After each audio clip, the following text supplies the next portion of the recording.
নমস্কার বন্ধুরা, welcome to my ভোজন চ্যানেল।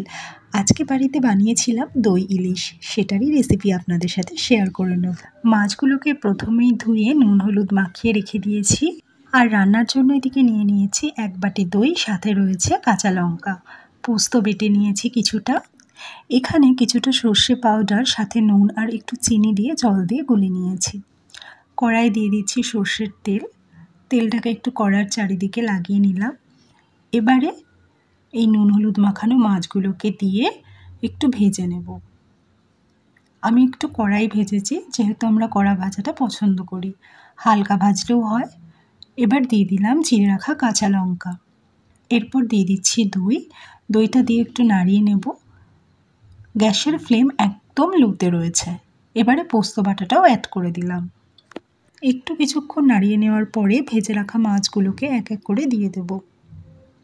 তারপরে কিছুক্ষণ গ্রেভির সাথে মাছগুলো একটু ফুটবে। এই যে মাছগুলোকে দিয়ে দিলাম, এবার একটুক্ষণ ফুটিয়ে নেব। হালকা হাতে একটু নাড়িয়েও নেব মাছগুলো, খুব সাবধানে নাড়িয়ে নিয়েছি। এবারে দিয়ে দিলাম বাকি চিড়ে রাখা কাঁচা লঙ্কাগুলো, আর তারপর দিয়ে দিলাম পোস্তর বাটি ধোয়া জলটা। এখন দিয়ে দিচ্ছি সর্ষে পাউডার গোলা যে জলটা, সেটা। এবারে বেশিক্ষণ আর ফোটাবো না, একটুক্ষণ রেখে নিয়ে তারপরে উপর দিয়ে দিচ্ছি সর্ষের তেল। বেশ খানিকটা তেল আমি দিয়ে দিলাম। এবারে গ্যাসটা অফ করে দেবো।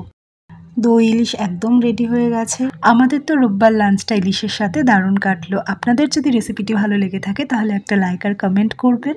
চ্যানেলটি ভালো লাগলে সাবস্ক্রাইব করবেন প্লিজ। Thanks for watching. আসছি আরও একটি রেসিপির সাথে নিয়ে খুব তাড়াতাড়ি।